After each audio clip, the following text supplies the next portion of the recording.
All right, good morning. It is March 18th, and this is the Senate Health and Welfare Committee meeting. And this morning, we're looking at a bill that may get to us next week, early next week, or I guess midweek, it's on the floor. Right. So the bill is with regard to pharmacy benefit managers, and I thought, Jen, why don't you go ahead and give us your overview, and then we'll maybe take some time to look at the bill. Sounds good.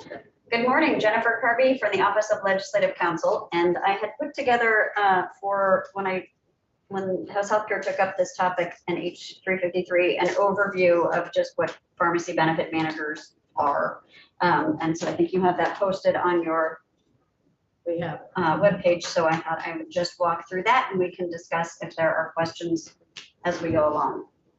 And I think some of you may have more familiarity. I expect Senator Cummings has a good deal of familiarity with pharmacy benefit managers. So we're going to get to 8 months paid?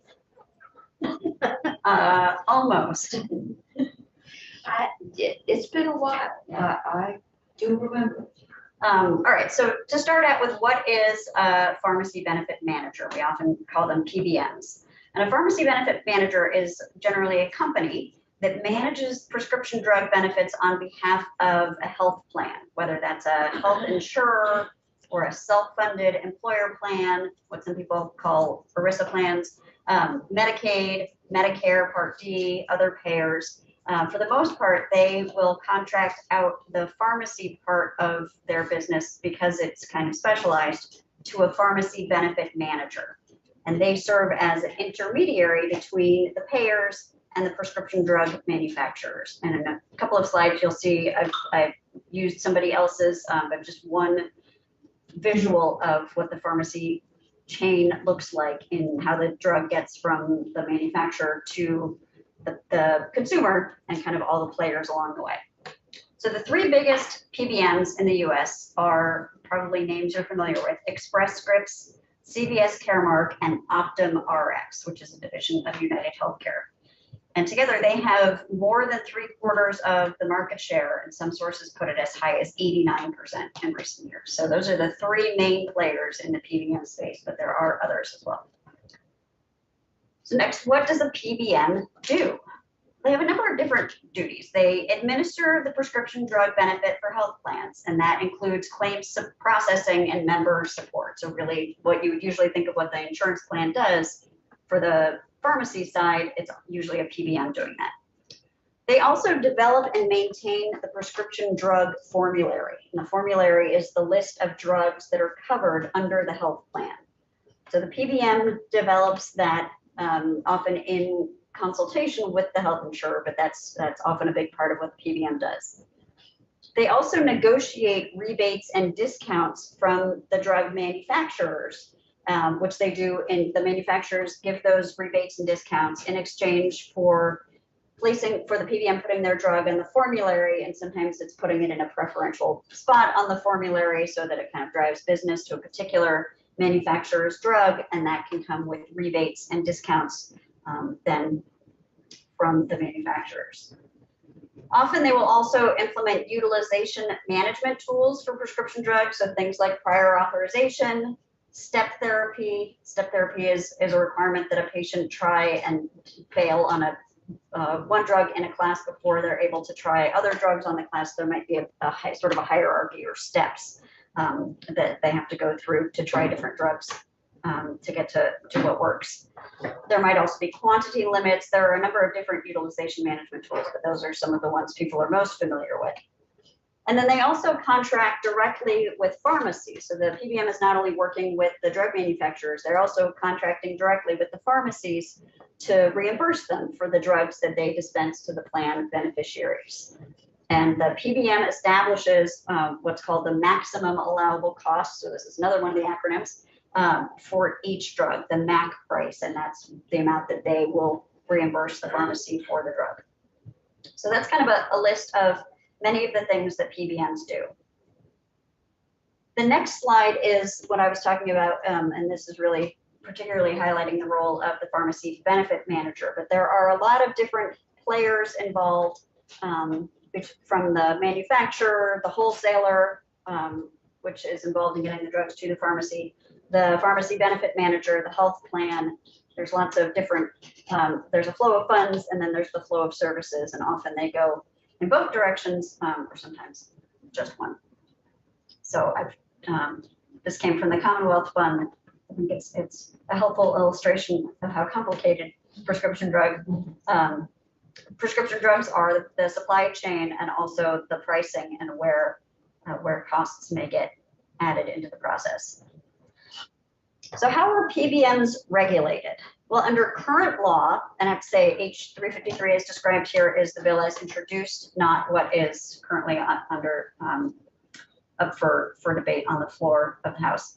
But Vermont currently requires PBMs to register with DFR. H353 as introduced would have established a licensure requirement. As recommended by House Healthcare, it does not have a licensure. It sticks with the DFR registration process. So it's important to know it had been unclear the extent to which states would be able to regulate PBMs. But in 2020, there was a US Supreme Court case, Rutledge versus Pharmaceutical Care Management Association. And that held that an Arkansas law that basically required PBMs to reimburse pharmacies at least the pharmacy's wholesale cost was not preempted by ERISA. So there was a claim brought that the PBM industry brought a claim saying that that Arkansas could not regulate PBMs broadly because there were a lot of self-funded plans in there, and that would be preempted by ERISA. And the court said, no, there's really no impermissible connection with ERISA plans here, because cost regulation is not the same as dictating specific coverage requirements. So the Arkansas laws were not saying what the plans had to cover. They were just talking about really the relationship between the PBM and the pharmacy. And also, so if those of you who remember going over ERISA in the past, there's the preemption piece is both around a law having an impermissible connection to ERISA plans, and also we're not allowed to refer to ERISA plans.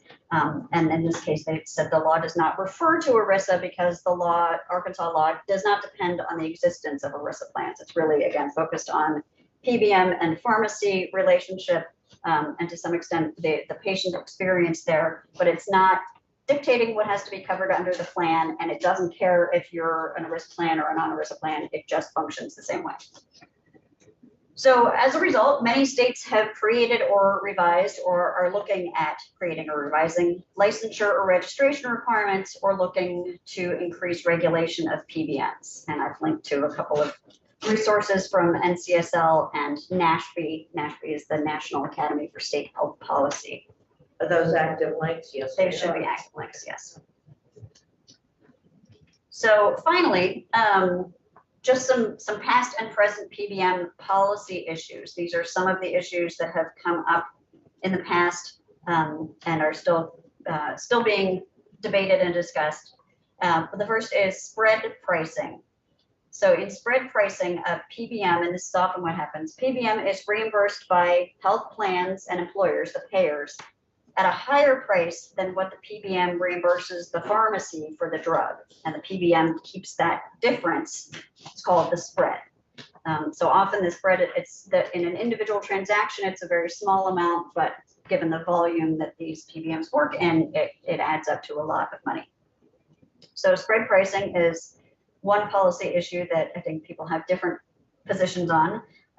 Rebates, depending on the terms of the contract, the PBM may be required to pass along to the payer some, all, or in some cases none of the rebates from the manufacturers. So depending on the way the contract is structured, PBM might just get to keep whatever they negotiate with the manufacturers, or pass a portion of it on to the payers, or keep it all. Yes. The contract that you're talking about is between the PBM and who? PBM and the payer. I'm sorry. So those contracts can be different for each where they're involved. Right, they can, terms of the contract are negotiated. We do have some requirements in state law, as I think do a lot of states, about certain things that have to be in there or can't be in there, but a lot of it is subject to negotiation. Another concept here is clawback. If the patient's copay is higher than the amount that the PBM reimburses the pharmacy for the drug, in some cases the PBM can claw back or demand back from the pharmacy that difference. And I think the way our law is already structured, that shouldn't happen because the copay amount should not be higher. I think, I'm trying to think of how it's structured. That may be something actually from the bill that we're addressing. And then gag clauses.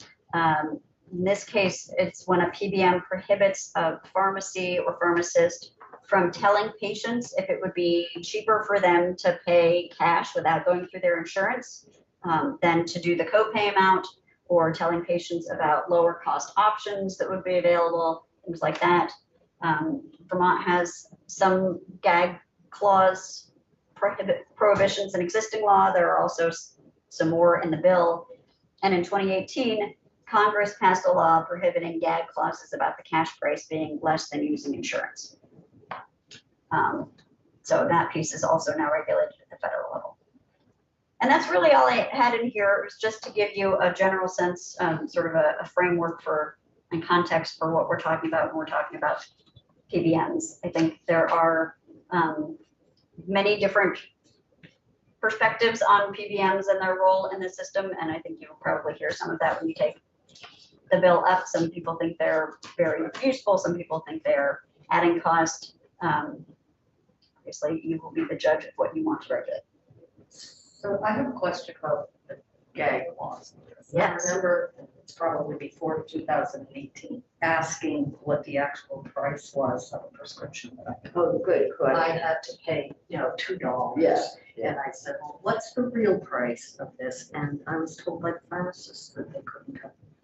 Right. So I think there's two pieces to that. One of them is probably the gag clause. The other one, and this is what Senator Cummings was alluding to before, with the average wholesale price, AWP, which is sometimes jokingly referred to as ain't what's paid. It's really hard to get at what the actual price or cost of a drug is. There's the amount that the pharmacist paid to get it from the wholesaler. There's the amount that the wholesaler paid to get it from the manufacturer. There's the amount that the PBM is reimbursing the pharmacy for it. There's the amount that the PBM is charging the plan for it. There's lots of different players involved that affect. So there's no kind of set price the person didn't have prescription drug insurance would be paying for that? Well, that would be that whatever the cash price is at that particular pharmacy on that particular day, which probably relates to what they paid for it from the wholesaler. That is what has often been prohibited from being, absent a prohibition on gag clauses. There has usually been a provision in most PBM contracts with pharmacies that says they can't tell you. So I don't know if the pharmacist was saying, I can't tell you because of the contract, or I can't tell you because it's complicated. Maybe some of both. Questions for Jen? So the average wholesale price is that's the other one. We have MAC here. But Well, there's MAC, there's WAC, there's AWP. WAC is the wholesale acquisition cost. Yeah. There are a lot of different acronyms and pricing terminology throughout, again, the whole supply chain. And currently, in state, we have, for our DEVA program, we have a PBM that negotiates prices for Medicaid. Actually, as I understand it from the testimony in House Healthcare, DEVA now has a pharmacy benefit administrator, which is somewhat different from a PBM. I think because of the way the Medicaid pricing for prescription drugs works and how much of that is regulated at the federal government and the types of rebates manufacturers have to give, it's in some ways its own animal. And then what about Express Scripts? I know they're active in the state. Right, yep, they are a pharmacy benefit manager, they're PBM. Yes, but I thought they were somehow engaged with DEVA. We have I to. don't think they are. I think No, there's a okay. different, and certainly get you an answer to that question about who is. Express Scripts, that's who I have through my insurance company. Huh? Express Scripts, that's who I have through my insurance. Yeah, Yeah, and a number of insurers contract with them. So for the state employees plan, yes. health plan, which is administered by Blue Cross Blue Shield, the PBM is Express Scripts. But, and there's no way to look at what the price was before the negotiation and after the negotiation. Right, Right. right. A lot of that Lack of is transparency. is trade secret, and considered, part of the value of having the PBM is the negotiations that they're able to do and able to do potentially greater negotiation because it's not public. And so, they're not competing so directly with their competitors about who can get the best price for which drug. A lot of that is just part of their proprietary information. And then finally, the Medicare program at the federal level cannot negotiate drug pricing. Right, So that. the Right, that's been a Medicare federal Advantage- issue. I'm sorry. Medicare Advantage plans. I couldn't tell you that. I expect they have a PBM of sorts, but I don't know how that is affected by the Medicare prohibition on Medicare negotiating prices. That's been part of some of the federally proposed healthcare reform legislation in the last several years, and it has not yet occurred, as far as I know. So in other words, it's a very simple system. Where's your poker stick? It's more complicated than that. It's right there. I put it up yesterday. Oh, you did? Yes, Excellent. finally. Any other questions? Obviously, it's the first walkthrough, and well, it might be helpful at some point, Jen, to come back to this after we've been through the bill and heard some testimony, just to come back to see how everything fits. Sure, and I will say, I expect you will hear from witnesses who are much more steeped in the day-to-day world of pharmacy benefit management than I am, so they may be able to answer a lot more I think detailed we have questions. someone, Aaron, we have someone coming in next week on this? Not yet. Have we identified?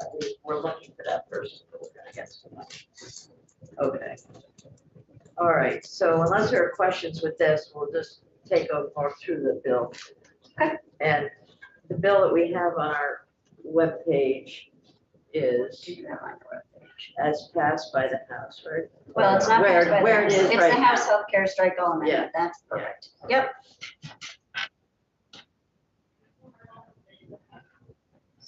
So what you have on your webpage is what House Healthcare has recommended. So this bill was voted out of House Healthcare last week. It took a brief trip to Ways and Means because the bill as introduced had a licensure fee in it. That fee is no longer in the bill because it's remained as a registration and not a licensure requirement. So Ways and Means took quick action to vote it out. It is on the House calendar, but has been passed over until next Tuesday. So it has not been taken up on the floor yet, but it is ready for floor action in the House. Do you know what the vote was out of the committee? We can look at it. Yeah, I'm afraid to get it wrong. I want to say that it was 10-01, but Okay. I could be wrong. Let's see if it's on the calendar.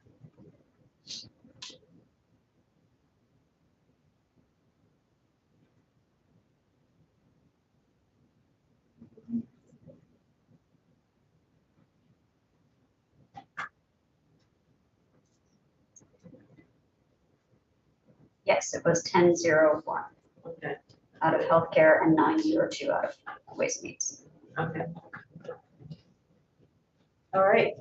All right. Yeah, let's go through and, I think, I don't know, what level would be appropriate at this time from your perspective?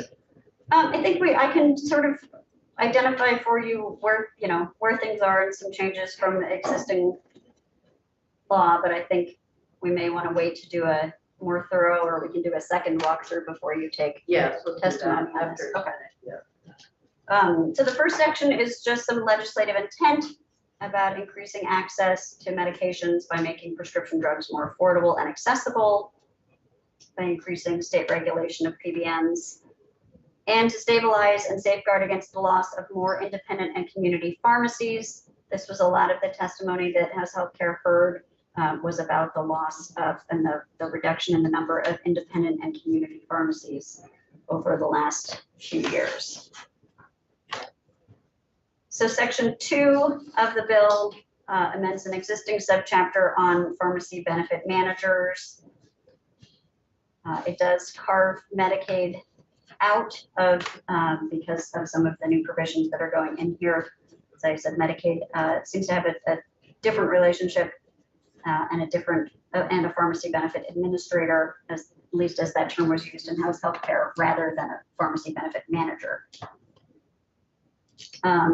So this subsection A creates a fiduciary duty from the PBM to its health plan client. So it is a little bit of a higher or more specific, at least specific in the financial world, a duty to act in good faith and in the best interests of the client. So then there is, just hit some high points here. Let's see. Okay, this, So a lot of this is just existing law. So everything that is not underlined is existing law. how do you, I'm looking at the language there under A, the fiduciary duty, and then the have to be fair and truthful. How do you, how do we know that, how do we get at that information without knowing what's in a contract relationship? Well, and there are some existing requirements, and the bill adds onto them for the PBM to provide certain information to the health insurer that it's acting on behalf of. So that's some of it. There's also requirements to provide information if there's a court filing. So, but a lot of it I think is not, I don't know how the information is particularly tracked. So I'm looking at now at new language on page 6. And I'll just highlight this one a little bit because I think it's been the cause of a little bit of confusion. And this is in what would now be subsection E, saying that a PBM contract with an insurer shall not contain any provision purporting to reserve discretion to the PBM to move a drug to a higher tier or remove a drug from its formulary any more frequently than 2 times per year. So this is really about the PBM contract not reserving the unilateral decision-making to the PBM to make these kinds of changes more frequently than twice a year. So they would have to do it in consultation with an agreement with the health insurer. So it doesn't mean that the formulary is static and can't be changed more than twice a year. It just can't be changed by the PBM alone without the agreement of the health insurer. So, when you talk about a higher tier, that's the kind of step. So that's not the same thing as the step therapy. The step therapy is when you have to try one drug before you can try a different drug.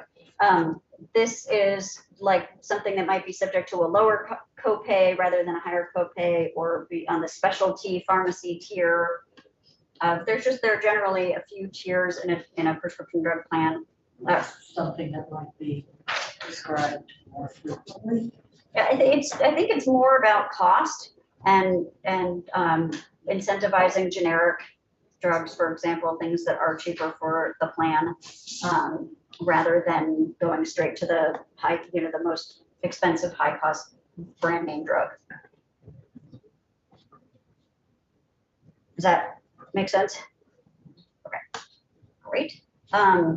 And then here we had talked about, and so we talked in the overview about one of the policy issues being the clawback where the patient would have to pay more than, the copay would be more than the reimbursement amount to, or the cash price. So subsection F says that a PBM shall not require a covered person who's buying a prescription drug to pay an amount greater than the lesser of, so here's the most they could pay would be their cost sharing amount or the maximum allowable cost for the drug, which is what the PBM is reimbursing the pharmacist, or the amount that the person would pay for the drug if they were paying the cash price. So it's an attempt to not have the patient end up paying a higher copay than they have to, just because that's what's under their plan, if the drug wouldn't cost that much, or if it would be cheaper for them to just pay cash. And then subdivision 2 says anything that the person pays would have to go toward their deductible and out-of-pocket maximums under their plan.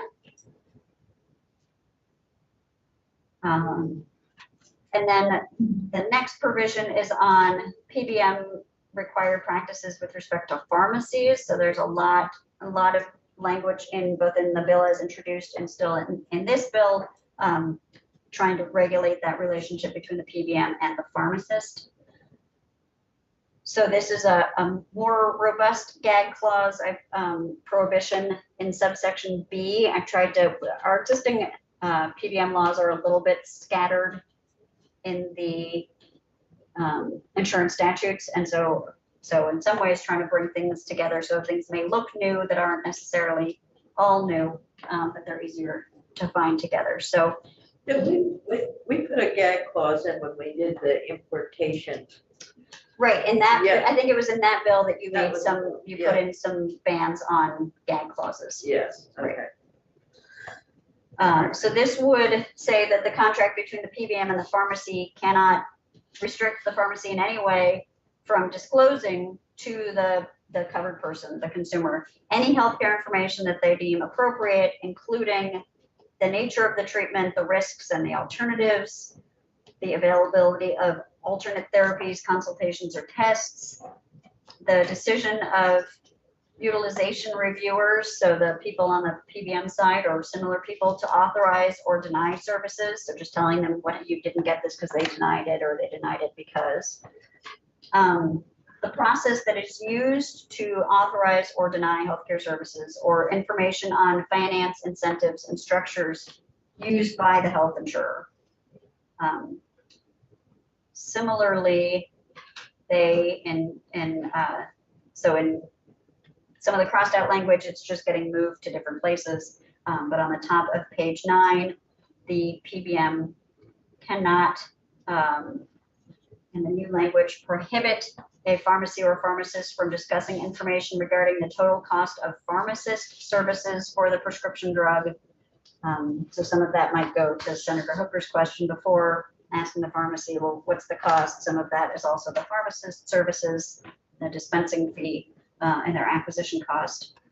And then again, some of these are in the existing law about not penalizing the pharmacy from providing, not requiring the pharmacy to pass through any of the copay to the PBM, or prohibiting the pharmacy from providing information about the insurance cost sharing, or prohibiting the PBM, the pharmacist from disclosing the cash price or selling a lower cost drug if one is available.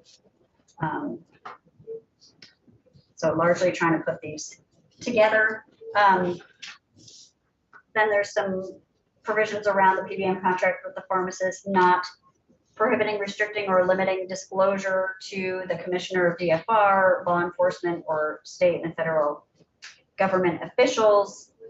And then it gives some parameters for that.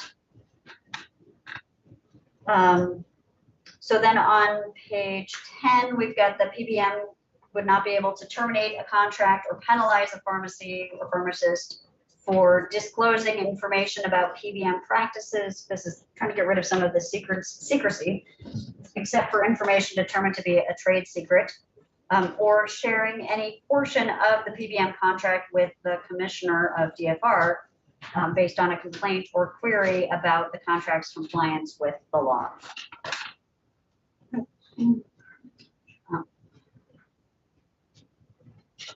And then there's some new language adding to existing provisions around appeals.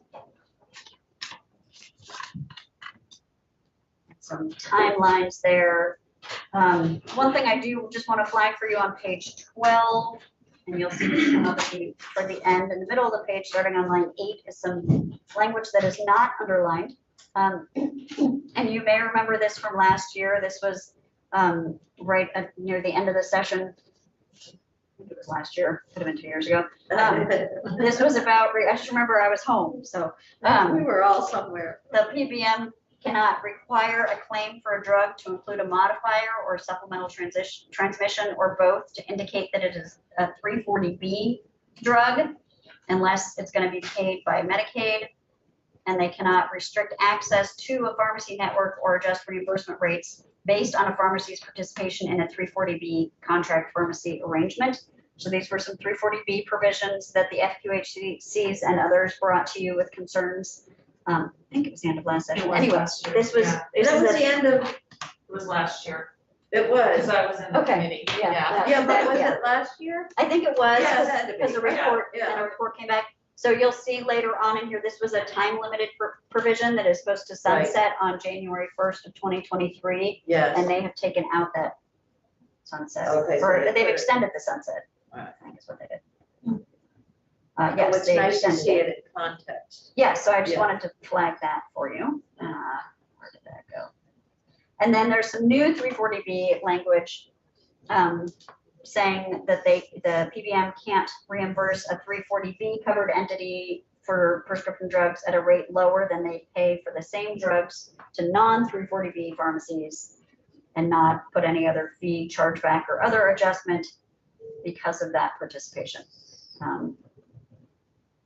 Wait, can you say that again, please?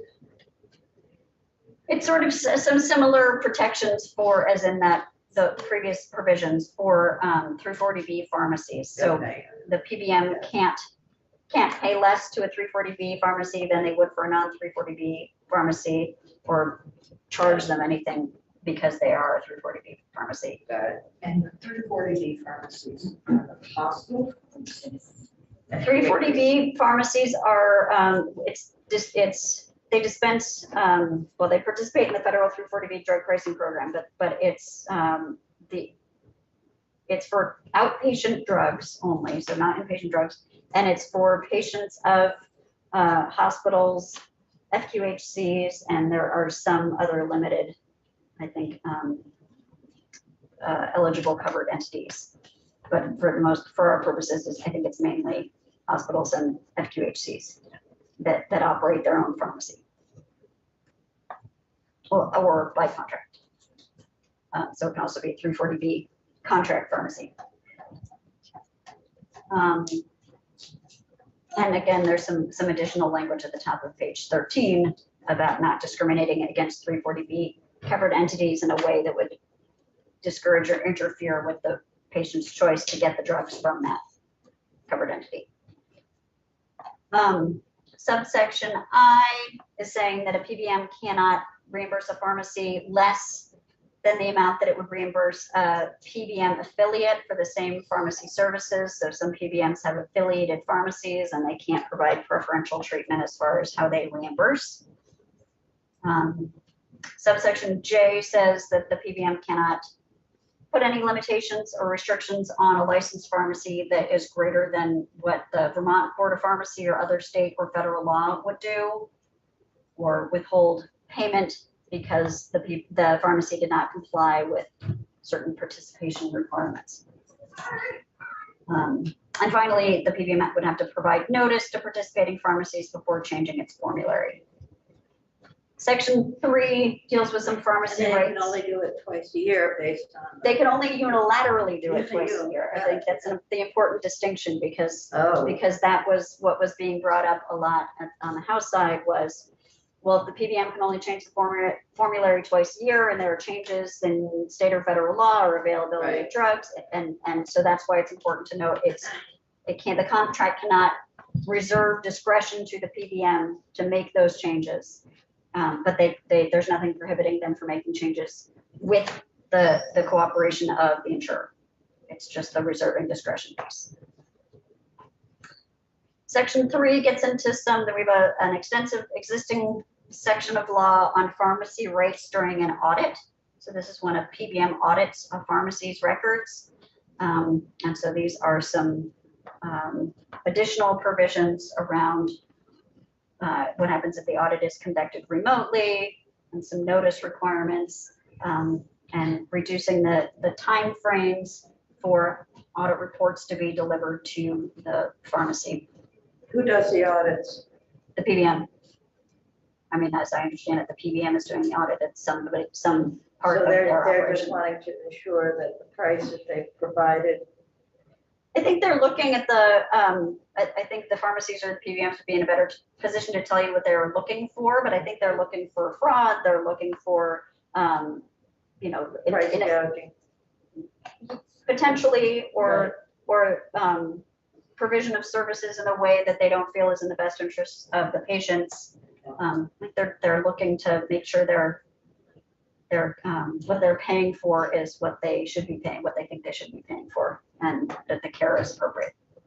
It's interesting that they can't audit the pharmacy on Mondays.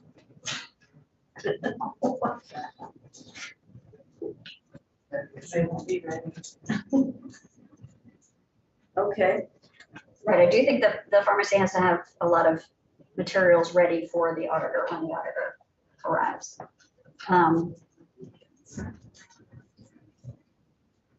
So, and you can see on page 16, there are various, not that we have to dig into these, but this is looking at payment data related to audited claims, and you can see on page 16, talks about the specific contracted reimbursement basis for each claim, including its basis, such as, and here are some of the alphabet soup options: maximum allowable cost, wholesale acquisition cost, average wholesale price, or average manufacturer price. So just a few of the different terms out there in the pharmacy pricing world. Section 4 amends an existing statute on retail pharmacies and filing and filling of prescriptions that in this case would add language requiring health insurers and PBMs to allow a beneficiary of a plan to fill a prescription at the in-network pharmacy of the beneficiary's choice. So if it's in-network, they can go to any in-network pharmacy, and except with respect to pharmacies owned or operated or both by a healthcare facility, not impose differential cost sharing requirements based on the choice of pharmacy or otherwise promote the use of one pharmacy over another. And also requiring them to allow a participating network pharmacy to perform all pharmacy services within the lawful scope of the profession. So there's a similar provision in an earlier section, and this is really saying, look, it's the State Board of Pharmacy and state and federal law that regulate what and dictate what pharmacies and pharmacists can do, and the PBM shouldn't be layering on its own requirements on top of that. And that's a lot of what subdivision 3 is about as well. Go with what's in state and federal law and the Board of Pharmacy. And then there's a carve out for Medicaid. And then finally, section 5 is a report directing DFR to look at a number of things in consultation with interested stakeholders. And these were some of the topics that were under discussion in House Healthcare that were not included in the bill they voted out. So whether there should be a licensure requirement in addition to just the existing registration, whether there should be a prohibition on spread pricing, where the pharmacy is paid less for the drug than the PBM bills the health insurer for, and the PBM keeps the difference. In collaboration with the Board of Pharmacy, whether there should be any amendments to the board's rules to reflect necessary distinctions or appropriate limitations on pharmacists' scope of practice, whether there should be a minimum dispensing fee that pharmacies and pharmacists would get paid, and there was testimony from some pharmacists on in less than $1 amounts of their dispensing fees.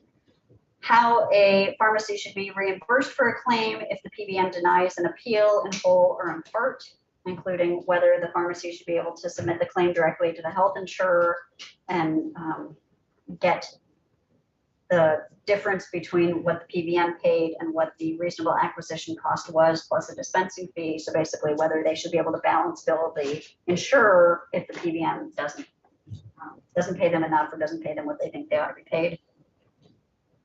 Whether there is a problem, there had been some language earlier in the bill has introduced prohibiting pharmacies from soliciting beneficiaries directly to market their services. So is that a problem? And if so, how should it be addressed? And then anything else about PBMs. And that report would come to by January 15th with findings and recommendations to this committee, Finance Committee, and House Healthcare. The applicability says everything is going to, these new provisions would apply to a contractor health plan issued, offered, renewed, etc. after the effective date, and would give 6 months for PBMs to come into compliance if they were already operating. Section 7 is that extension of the 340B provision from last year. So that's currently set to sunset on January 1st, 2023. The bill would extend that to April 1st, 2024, and the act would take effect on July 1st. So I went into a lot more detail than we talked about, but that's what's in the bill.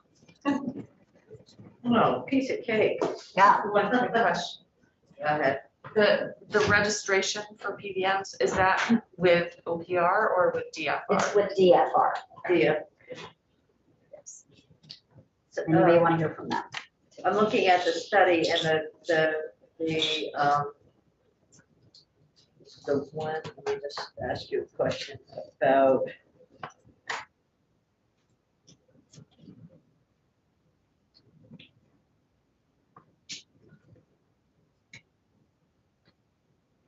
it's number 6. It's about pharmacies soliciting Right. help.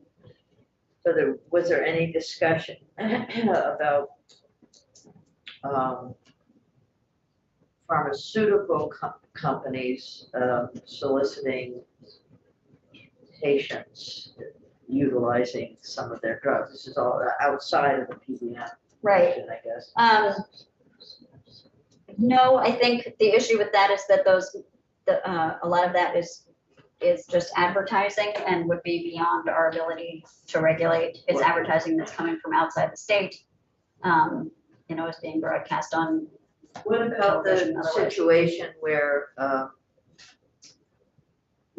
drug company identifies someone who, for example, has multiple sclerosis, and there's a new drug, and they invite the patient out for lunch to solicit their interest in the new drug? Is that something we can regulate? I mean, I was told about this. I met with a group of folks. I don't know. So we Disabilities. may want to Yeah. talk to the Attorney General's office about it. Yeah.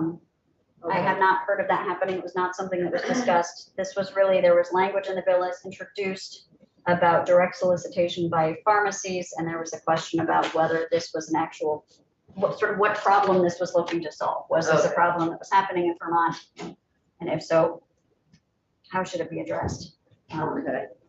But no, I'm not aware of pharmaceutical manufacturers reaching out to, I mean, if it's factual information that they're reaching out about, it's hard to see how we would prohibit Right. that. I think it's when it's false or misleading. There's a lot more regulatory authority for the state there. All right, well, thank you. Well, I think we'll just call it quits because we have to be up on the floor at 10 o'clock and everybody needs a little time in between. Great. Thank you very much, Karen. You're great. Good. Got a lot of